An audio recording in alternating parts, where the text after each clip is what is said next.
निरञ्जिनी नित्यप्रकाशिनी चैव स्वप्रकाशस्वरूपिणी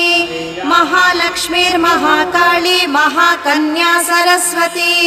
भोगवैभवसन्धात्री भक्तानुग्रहकारिणी ईशावास्या महामाया महादेवी महेश्वरी हृल्लेखा परमाशक्तिर्मातृका बीजरूपिणी